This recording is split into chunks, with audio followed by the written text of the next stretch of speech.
Hi guys, നിങ്ങൾ വിമാനം ഒന്നിനും എടുക്കണോ?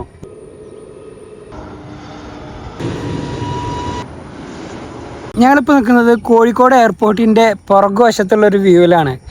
ഏറ്റവും അടിപൊളിയായിട്ട് റൺവേ കാണാൻ പറ്റിയ നല്ലൊരു കിടിലൻ സ്പോട്ടാണ് കേട്ടോ. എന്താ വെച്ചാൽ നമുക്ക് അടിപൊളിയായിട്ട് വിമാനം ലാൻഡ് ചെയ്യണതും അതേപോലെ തന്നെ കയറുന്നതും സൂപ്പറായിട്ട് കാണാൻ പറ്റും. അപ്പോൾ ഞാനതിൻ്റെ ബാക്ക് നിങ്ങൾക്ക് കാണിച്ചു തരാം. ഇതാണ് എയർപോർട്ടിൻ്റെ ബാക്ക് വ്യൂ. ഇവിടെ നിന്ന് കഴിഞ്ഞാൽ സൂപ്പറായിട്ട് നമുക്ക് വിമാനം ലാൻഡ് ചെയ്യണതും കയറുന്നതും കാണാൻ പറ്റും. അതെ ഗൈസ്, അപ്പോൾ നമ്മൾ വന്നിട്ടുള്ളത് വിമാനത്തിൻ്റെ ടേക്ക് ഓഫും അതുപോലെ ലാൻഡിങ്ങും ഏറ്റവും സൂപ്പറായി കാണാൻ പറ്റുന്ന ഒരു വ്യൂ. അത് നമ്മുടെ കോഴിക്കോടുള്ള കൊണ്ടോട്ടിയിലുള്ള നമ്മുടെ EMI കോളേജിൻ്റെ ഗ്രൗണ്ടിൻ്റെ അടുത്ത് കൂടെയുള്ള ഈ റോഡിലൂടെ കയറിയാലാണ് നമ്മൾ ഈ സ്പോട്ടിലെത്തുന്നത്. ശരിക്കും പറഞ്ഞു കഴിഞ്ഞാൽ ഈ ഫ്ലൈറ്റിൻ്റെ ലാൻഡിങ്ങും അതുപോലെ ടേക്ക് ഓഫ് ഒക്കെ കാണാൻ നല്ലൊരു ഭംഗിയാണ് കേട്ടോ. എനിക്ക് ഭയങ്കര ഇഷ്ടമാണ് ഗൈസ്. നിങ്ങൾക്ക് ഇഷ്ടമാണെന്നുണ്ടെങ്കിൽ ഈ സ്ഥലത്തേക്ക് വന്നിട്ടോ. അടിപൊളി വ്യൂ ആണ്. ഏറ്റവും സൂപ്പറായിട്ട് നമുക്ക് ഫ്ലൈറ്റുകളെല്ലാം കാണാം. അതിൻ്റെ ലാൻഡിങ്ങും അതുപോലെ തന്നെ ടേക്ക് ഓഫൊക്കെ അടിപൊളിയായിട്ട് കാണാൻ പറ്റും കേട്ടോ. അപ്പോൾ ഗൈസ്, ഇപ്പോൾ ടേക്ക് ഓഫിനായി പുറപ്പെടുന്നത് ഇൻഡിഗോ എന്ന് പറഞ്ഞ വിമാനമാണ്.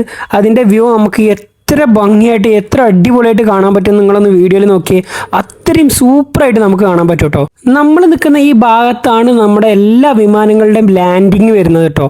അതേപോലെ തന്നെ ടേക്ക് ഓഫിനുള്ള സ്റ്റാർട്ടിംഗ് പോയിന്റും ഈ ഭാഗത്താണ്.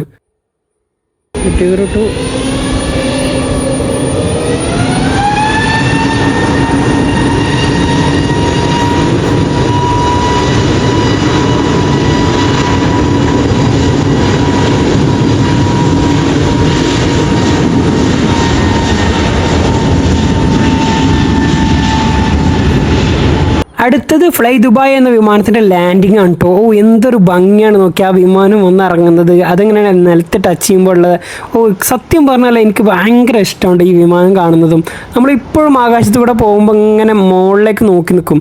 അത്രയും ഭയങ്കര ഇഷ്ടമാണ് വിമാനം. അപ്പോൾ ഗൈസ്, വിമാനം ഇത്ര അടുത്തുനിന്ന് കാണാൻ ആഗ്രഹം ഉണ്ടെങ്കിൽ നിങ്ങളുടെ ഫ്രണ്ട്സ് ഫാമിലിയൊക്കെ കൂട്ടിയിട്ട് വന്നോളി. നല്ലൊരു കിടിലൻ സ്പോട്ടാണ് കേട്ടോ.